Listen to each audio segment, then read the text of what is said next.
Slušate emisiju Kroz sveto pismo.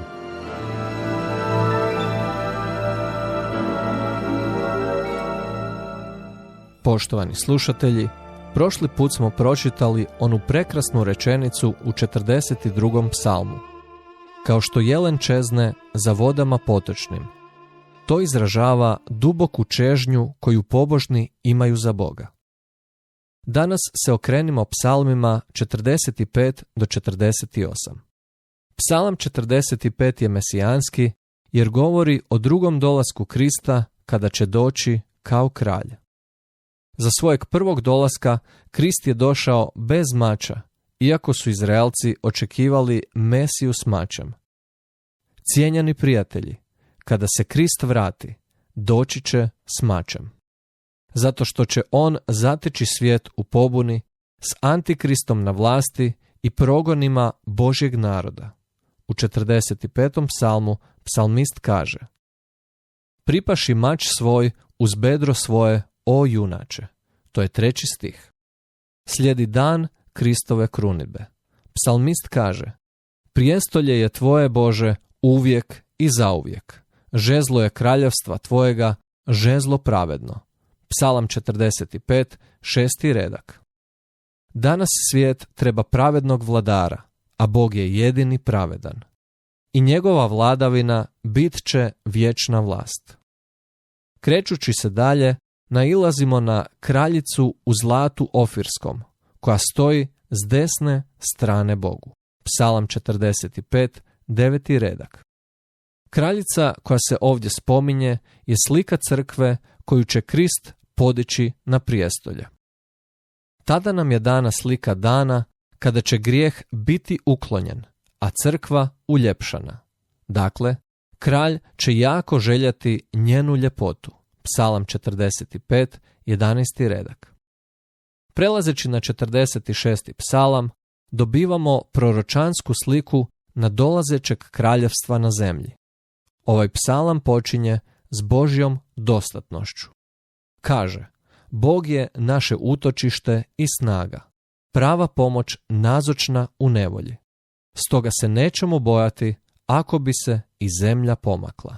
Psalam 46, 1. i 2. redak. To znači, prijatelji, da je naš Bog dovoljan za sve naše potrebe i da možemo računati na njega u vremenima nevolje. Nadalje, psalmist govori i o Božjoj sigurnosti.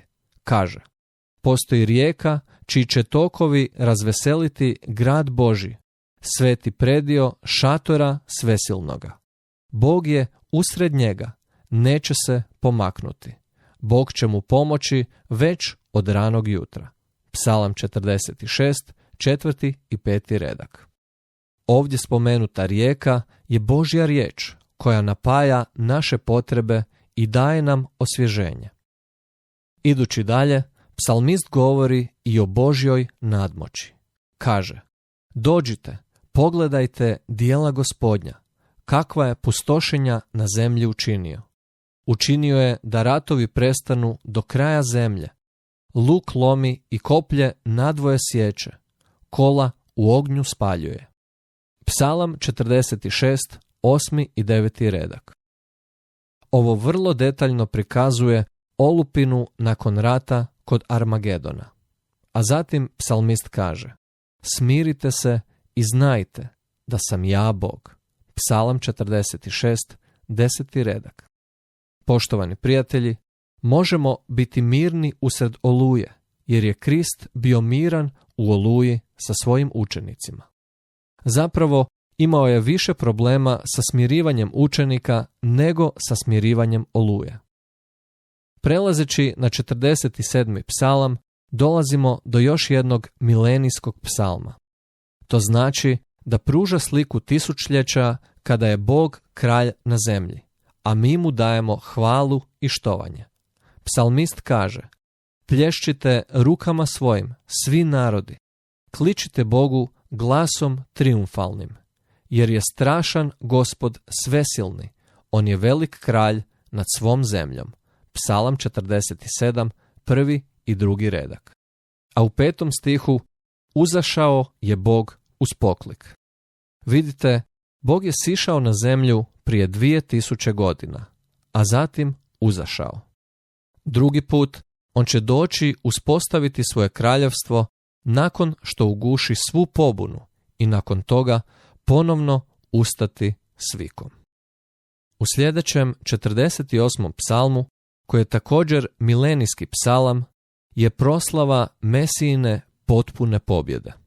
Stih 4 opisuje posljednju veliku bitku koja će se dogoditi na zemlji, kad će se sabrati kraljevi. To se događa kada se vrag pusti da djeluje. Zatim nastupa veliki zbor Aleluja koji otkriva Božje obećano izbavljenje, kada će Krist otjerati đavla i zauvijek zavladati. Poštovani slušatelji, pripremate li se za Kristov drugi dolazak? Ovime završavamo naše učenje od 45. do 48. psalma. Za više informacija posjetite web stranicu www.ttb.org. Srdačan pozdrav i do slušanja.